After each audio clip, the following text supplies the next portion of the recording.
Grandma left you the beach house by mistake, my sister announced at the lawyer's office. Sign it over. She meant it for my kids. Mom nodded. Do the right thing. I smiled, signed. Then pulled out Grandma's real will from 2023. My uncle, the actual lawyer, said, "This changes everything," when they realized what I'd inherited. My sister Kayla said it like she was announcing a weather update. Grandma left you the beach house by mistake, she told me, leaning forward across the conference table. Sign it over. She meant it for my kids. The probate attorney's office in uptown Dallas smelled like lemon cleaner and expensive coffee. There was a framed photo of someone's golden retriever on the wall, like that counted as warmth. My mom nodded immediately. Do the right thing, William. I blinked once. My mouth went dry. Noah, my 6-year-old, was in the chair beside me with his little backpack on his lap. He was quietly counting the holes in the acoustic ceiling tiles like it was a game you play when adults get weird. The attorney, Mr. Patel, according to the nameplate, looked between us like he'd rather be anywhere else. Kayla slid a folder toward me. It's simple. Just sign the family settlement agreement. We already filled in the address. I glanced down, and my brain did this cold math thing it does in emergencies. A small beach house on Sea Glass Drive in Surfside Beach. Grandma's place. The one with the warped deck board she always warned us about. I said, "You're telling me Grandma wrote a will, left me the house, and you think it was an accident?" Kayla's smile was sharp. She was 87. She got confused. You know how she was at the end. She wasn't confused, I said. Mom's voice stayed soft, which was always her trick. William, honey, don't make this a scene. Who said I was making a scene? Kayla huffed like I was being dramatic for breathing. You don't even live down there. You're a pilot. You're gone half the month. My kids would actually use it. Mr. Patel cleared his throat. The document presented is dated June 12, 2018. It does list William Carter as the devisee of the Surfside Beach property. Mom jumped in fast. And he's going to do the right thing. Noah's fingers tightened on his backpack zipper. He didn't look up. He just got very still. I turned to my mom. Define right thing.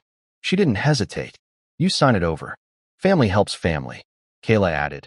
Plus, Grandma always said she wanted something for the little ones. She meant my twins.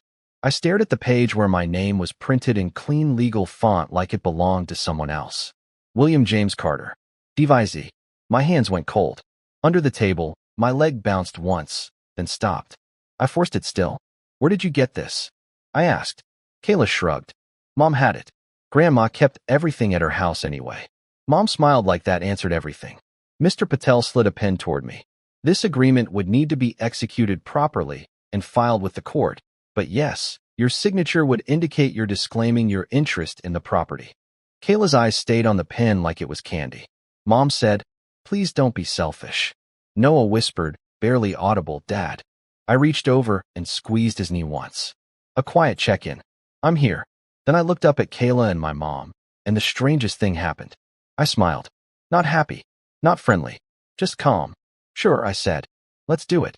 Kayla's shoulders loosened like she'd just won something. Mom exhaled, relieved. Good. I picked up the pen. I signed. I didn't scream. I didn't argue. I just said, "Can I get a copy of everything we signed today?" I'm William. I'm 36. I fly a 737 out of DFW, which means my life runs on checklists, timestamps, and the kind of calm voice you use when people panic at 30,000 feet.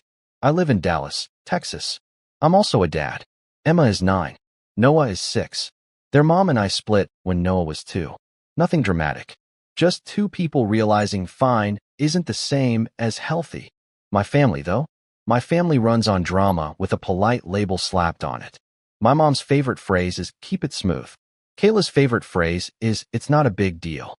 And Grandma, Evelyn Carter, was the only person who ever looked at me and said, "You're not crazy. They just benefit when you doubt yourself." She bought the Surfside Beach house in 2009, back when you could still find something small near the water without selling a kidney. She called it her salt air reset. 2 bedrooms, 1 bath, sun-faded shutters, and a kitchen table that wobbled unless you jammed a folded napkin under one leg. When Emma was little, Grandma would let her help wash seashells in the sink. Emma would line them up by size like it mattered. Noah just tried to eat sand because he's Noah. Kayla hated that Grandma liked my kids. She never said it out loud, but it lived in her face. The pattern wasn't subtle. It was just consistent. Incident 1 was July 2021. I was on reserve, exhausted, and I stopped by Mom's house to pick up Emma after a sleepover. Emma came out quiet, clutching her little unicorn backpack. In the car she said, "Aunt Kayla said my iPad is too nice for me." I asked, "What happened?" Emma stared at her hands. She took it. She said her twins needed it for learning apps. Grandma bought it for me, but Kayla said Grandma didn't understand what kids need now. When I walked back inside and asked for it, Kayla did the reasonable voice cruelty thing. "William, don't freak out. It's just an iPad." "It's Emma's," I said. Mom stood behind her like a backup singer. "Kayla's having a hard time. Be flexible." I swallowed it. I bought Emma another case. I told myself it was temporary. It wasn't. Incident 2 was October 2022, when Grandma fell and broke her wrist. She was angry about it, which was how you knew she was still herself. I flew in from a Phoenix turn and went straight to the rehab facility in Plano.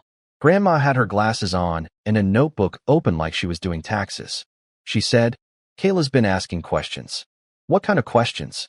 "The kind where she thinks if she says it sweetly, it's not rude." Grandma's eyes narrowed. She asked me to put things in writing for the twins. I asked, "Did you?" Grandma snorted. I told her I'm not dead yet. 2 days later, Kayla texted me. "Kayla, Mom says Grandma's finances are a mess. You should stay out of it." "Kayla, you don't understand elder stuff." "Kayla, also, Grandma said you're the executor? That's not fair." I screenshot because, again, pilot brain. If it isn't documented, it didn't happen. Then there was Incident 3. March 2023. Grandma called me at 6:14 a.m. Her voice was flat. "William, did you authorize a change of address?" I sat up in bed. "No. My mail is going to your mother's house," she said. "Medical, bank, everything." I drove over there after my shift. Mom acted offended that I was even asking. "Oh, Evelyn probably clicked something online," she said. "We're just helping."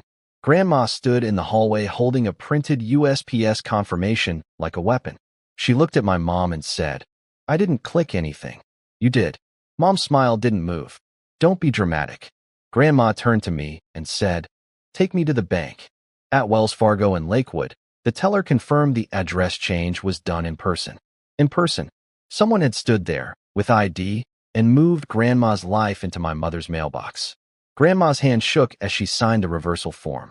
Not fear, rage. In the car, she said quietly, "If anything happens to me, they will try to take what I leave your kids." I said, "Then don't leave anything. Spend it. Travel. Burn it on cruise ship bingo." She actually laughed. Then she said, "No, I'm going to do it correctly. And I'm going to do it in writing they can't smooth away." That summer she asked me to drive her to my uncle's office. Uncle Ray is her younger brother. He's a lawyer, not the TV kind, the actual kind who keeps paper copies and a safe. Grandma walked in with a folder and said, "I want a new will. 2023, and I want it clean." Uncle Ray looked at me once and said, "William, you can wait outside." Grandma waved me off. "No, he stays." That was the first time I saw my mom's control slip around Grandma. Grandma didn't fight. She just decided. I thought it would be enough. I thought a sign was a locked door. I was wrong. Grandma died on April 18th, 2024. A Thursday. I remember because I was in a hotel room in Denver, uniform pants on the chair, alarm set for 4:30 a.m. Mom called at 11:03 p.m. "Your grandmother passed peacefully," she said, and somehow even death sounded like a performance. I flew home the next day. I picked up Emma and Noah first. Because whatever my family was about to do, my kids didn't need to be alone in it. At the funeral, Kayla cried loud. Mom cried quietly. The twins, Kayla's boys, ran around the fellowship hall like it was Chuck E. Cheese. Emma stood next to me holding Noah's hand. She didn't cry until we got in the car. She asked, "Are we still going to the beach house?" I said, "We'll see." 2 weeks later, the pressure started. Wave 1 was private. Phone calls that began with, "I just want to talk," and ended with, "Why are you being like this?" Mom texted me at 7:26 a.m. on a Monday. "MOM, we need to keep things smooth." "MOM, Kayla is struggling." "MOM, the twins deserve stability." Kayla sent a voice memo. "You're always gone, Will. You want to hoard a house you never use?" Grandma would hate that. I didn't respond. I saved it. Then Wave 2 hit. Practical harm. The kind that shows you the plan. On May 9th, I got an email from Surfside Beach Dunes HOA. Subject: unauthorized short-term rental listing. I read it twice. Then I clicked the link. It opened a VRBO listing. Cozy family beach house. Walk to the sand. Sleep 6. The photos were Grandma's living room. Grandma's floral couch. Emma's old shell picture still taped crooked on the wall. The host name? Kayla R. My mouth went dry again. Same feeling as the lawyer's office. Like my body recognized a threat before my brain finished the sentence. I called Kayla. She answered cheerful. Hey, why is Grandma's house on VRBO? I asked. She didn't miss a beat. To help with expenses. What expenses? Probate. Duh. You don't own it, I said. Kayla laughed. Relax. Mom said it's fine. I said, take it down. Her voice sharpened. Don't do this. You're overreacting. I hung up. I didn't yell. I didn't need to. I opened a folder on my laptop called Carter Probate and started dropping in receipts like I was building a case file for a crash investigation. Screenshots of the listing. The HOA email with the date, time. Kayla's voice memo. Mom's keep it smooth texts. Then I drove to Mom's house and asked one simple question. Where's Grandma's original will? Mom blinked like I'd asked where she hid the moon. I don't know. I said, show me the safe. She smiled. William, please. Don't accuse me of things. I didn't accuse. I just repeated, show me the safe. She refused. She turned it into respect. She turned it into grief. Kayla showed up, arms crossed, already angry. You can't just barge in here, she said. I looked at her. Where are the keys to the beach house? Kayla's eyes flicked left, like her body answered before her mouth did. Why do you need them? Because someone is renting it out, I said, calm. And it's not you. Mom stepped between us, soft voice on. Honey, we're handling it. You're handling it by listing it online? I asked. Kayla snapped. It's for the twins. Emma was behind me in the doorway. She wasn't crying. She was just watching. That quiet, careful-faced kids were when they're learning the rules of who matters. Noah tugged my shirt and whispered, Can we go home? That moment did something to me. I felt it click. I asked Kayla, what's the address on the listing? She rolled her eyes. Why? Say it, I said. She didn't. Mom said, stop interrogating her. I nodded once. Okay. That's when I stopped arguing and started documenting. I called the HOA back and asked for the complaint file. I requested a copy of the access logs from the smart lock Grandma had installed last year, because Grandma was paranoid in the smartest way. I pulled my bank statements because Grandma had been sending small deposits to my kids' 529 plans, and I wanted to see if anything changed near the end. And I called Uncle Ray. He didn't say, I'm sorry. He didn't say, families are complicated. He said, do you have the 2023 will? I swallowed. I don't. There was a pause. Then, I do. My skin went cold. Why didn't anyone use it? Uncle Ray's voice went flat. Because someone filed the 2018 one first. I stared at my kitchen wall like it might crack open and reveal the logic. How? I asked. He said, because they had access to her papers, and they assumed nobody would challenge it. I looked down at Emma, who was doing homework at the table, erasing the same math problem over and over like she couldn't make her hand move right. I said, they're trying to take it. Uncle Ray said, then we don't have a family conversation. We have a legal one. He told me to meet him the next morning. At his office, he handed me a sealed envelope with his letterhead across the flap. He had me open it in front of him. Inside was Grandma's 2023 will. Signed, witnessed, notarized, and a separate page titled, Letter of Intent. Grandma's handwriting was firm. If you are reading this, it means I am gone and someone is trying to rewrite me. I exhaled through my nose. My hands were shaking, but small. Controlled. Uncle Ray said, bring this to the probate attorney's meeting. I asked, the one Mom scheduled? He nodded. Yes. Let them walk into it. I stared at the documents like they were oxygen. Uncle Ray added, and William? Don't warn them. I didn't. I let them believe their story was airtight. We went back to Mr. Patel's office on May 28, 2024. Tuesday. Same lemon cleaner. Same golden retriever photo pretending the room wasn't about to implode. Kayla was practically glowing. Mom sat beside her with that calm smile that always meant she thought she'd already won. Mr. Patel laid out the paperwork again. We're here to finalize the disclaimer and file the family settlement agreement. Kayla said, told you it'd be easy. Emma was with my ex that day, but Noah came with me because my childcare had fallen through. He sat in the corner with his crayons, drawing a plane with way too many windows. Mr. Patel looked at me. William, we just need your initials on page 3, and then we can proceed with filing. I nodded. Okay. Kayla leaned over and whispered, loud enough for everyone. Thank you for not being difficult. Mom patted my hand like I was a dog who finally learned sit. And that's when I pulled my envelope out of my bag. Not dramatic. Just paper. I set it on the table. Mr. Patel blinked. What's that? I said, Grandma's real will. 2023. Kayla's smile froze like someone hit pause. Mom's eyes narrowed. William, what are you doing? I kept my voice even. Clarifying. Mr. Patel reached for it, then stopped. Is this? A man in a navy suit stepped in from the side door. Gray hair, no-nonsense face. Uncle Ray. He didn't look at Mom. He looked at Mr. Patel. I'm Raymond Carter, he said. Evelyn's brother. I drafted and executed her 2023 will. I'm also an attorney licensed in Texas. Kayla stood up so fast her chair squeaked. Why is he here? Uncle Ray didn't raise his voice. Because fraud tends to happen when nobody with a license is in the room. Mom snapped, excuse me? Uncle Ray opened the envelope and slid the will toward Mr. Patel. Page 4, he said. Read the bequests. Mr. Patel adjusted his glasses and read silently. His face changed in real time. He cleared his throat. This document revokes prior wills. Kayla's voice went thin. No, it doesn't. Mr. Patel kept reading. Surfside Beach property, devised to William James Carter, in trust for the benefit of his children, Emma Carter and Noah Carter. Noah looked up at his name like he'd heard it in a cartoon. Mom's mouth tightened. In trust.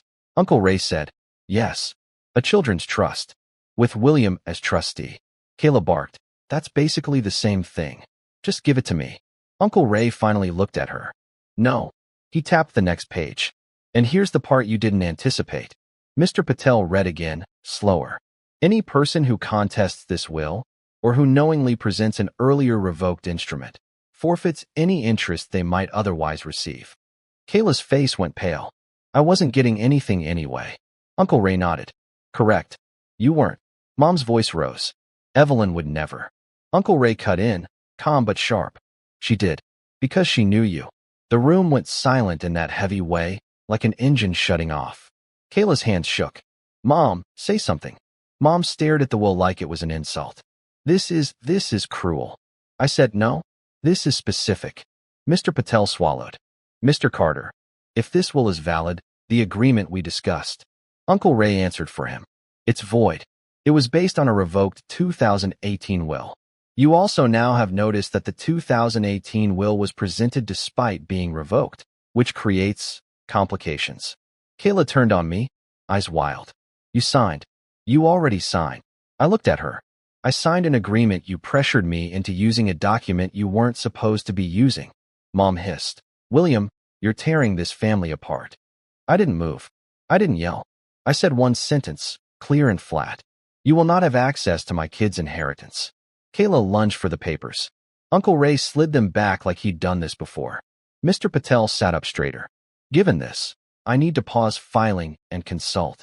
Uncle Ray said, no pause.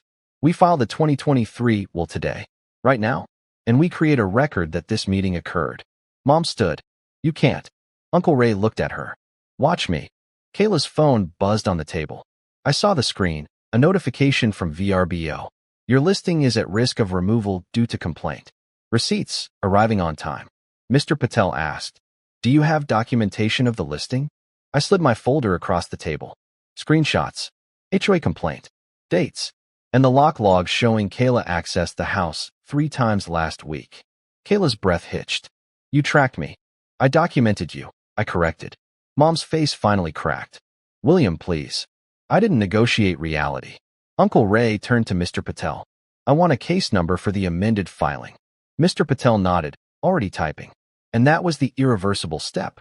We filed Grandma's 2023 will into the record that day. Before we left the office, Uncle Ray also handed Mr. Patel a simple letter. Notice to cease and desist. No more listings. No more access. No more speaking for my kids. Kayla followed us into the hallway, voice shaking. You're doing this over a house. I looked back at her. I'm doing this over my children, I said. Then I walked out. 2 days later, I drove to Surfside with Emma and Noah. I didn't tell my mom. I didn't tell Kayla. I brought a locksmith. I brought a new smart lock. I brought copies of the filed will and Uncle Ray's letter in a folder on the passenger seat like a seatbelt. Emma climbed out of the car and just stood there staring at the house. It smells the same, she said quietly when we opened the door. Salt, old wood, and Grandma's lavender soap. Noah ran straight to the window and pressed his forehead to the glass. Ocean, he whispered like it was a secret. The locksmith changed the locks while my kids walked room to room, touching things like they were making sure this was real. Emma found Grandma's crocheted blanket folded on the couch. She hugged it to her chest and didn't say anything for a full minute. Then she asked, "Are they mad?" I crouched in front of her. "Probably." She swallowed. "Are we in trouble?" "No," I said. "We're safe." That night, we ordered pizza and ate it at Grandma's wobbly kitchen table with a folded napkin under the leg, because some things don't need fixing. Noah fell asleep on the couch mid-movie. Emma sat beside me, feet tucked under her, and said, "Grandma wanted us here." "I know," I said. "Back in Dallas, Mom tried her last tactic. She showed up at my door with a store-bought bundt cake and the voice she uses when she wants to erase what happened. Let's not make permanent decisions while we're emotional," she said. I didn't invite her in. I said, "This isn't emotional. This is documented." She blinked hard. "William, you're punishing us." "I'm protecting my kids," I said. Kayla tried to. She sent a long text at 1:12 a.m. "Kayla, I hope you're happy. Kayla, you always think you're better than us because you're a pilot and you have your life together." "Kayla," the twins cried when I told them. "Kayla, Grandma would be ashamed." I stared at it for a second, then I replied with one sentence. "William, any communication goes through Uncle Ray." Then I muted the thread. A week later, Emma came home from school and held up a drawing. It was the beach house with stick figures outside. Grandma was there too, drawn bigger than life, smiling. Emma said, "I know she's not here, but I like pretending she is." I nodded. "Me too. My new normal is quiet. My kids have a future that doesn't depend on my mom's mood or my sister's entitlement. The trust is set up. The house is in it. The income, if we ever rent it, goes to Emma and Noah. Not to anyone who thinks family means access. People always ask if I feel guilty. I don't. Because guilt is what you feel when you did something wrong. All I did was stop letting other people rewrite my kids' lives. My mom can call it selfish if she wants. Kayla can call it cruel if she needs to. I call it a boundary. And it stays. I'm not available for that. This story is about the moment you realize the word family has been turned into a pressure tool, and the clear, steady certainty that comes when you finally choose your children over the people trying to minimize them. William isn't theatrical. He's a pilot. He lives by checklists, documentation, and the kind of calm you use when other people's safety depends on your decisions. For years, he tolerated the constant nudges and guilt because he believed that's what a good son does. Swallow the tension, keep the peace, don't make it a thing. His mother called that keeping things smooth. His sister called it not being difficult. Grandma, quietly, called it what it was, conditioning him to doubt himself so others could take more. The beach house was never the real headline. It was a symbol of something deeper, whether William's children mattered as much as his sister's convenience. His mother and Kayla didn't just want the property. They wanted to reshape Grandma's final act of love into proof that William's kids were negotiable. That old 2018 will wasn't an innocent mix-up. Someone knew Grandma had updated her will in 2023. Someone still pushed the earlier version forward, betting William would be too polite, too tired, too trained to push back. They counted on him signing away his children's inheritance because family shouldn't fight. They misread him. William's strength was quiet discipline. He didn't argue in the first meeting. He signed, smiled, and let them believe they'd won. While he did what he always does under pressure: verify, document, and prepare. Screenshots, access logs, HOA records, voice notes, a timeline that turned vague accusations into concrete facts. When he returned with Uncle Ray and the real will, it wasn't about payback. It was about clarity meeting consequences. And his mother's line, "You're tearing this family apart," revealed the whole structure. The family only felt together when William absorbed the impact in silence. The moment he protected his children's future, he was labeled the problem. That's not connection. That's control. What this story shows: family is not permission to rewrite reality or trade away your children's future. Calm isn't weakness. Sometimes it's strategy, especially when facts matter. The people most upset by boundaries are often the ones who benefited from you having none.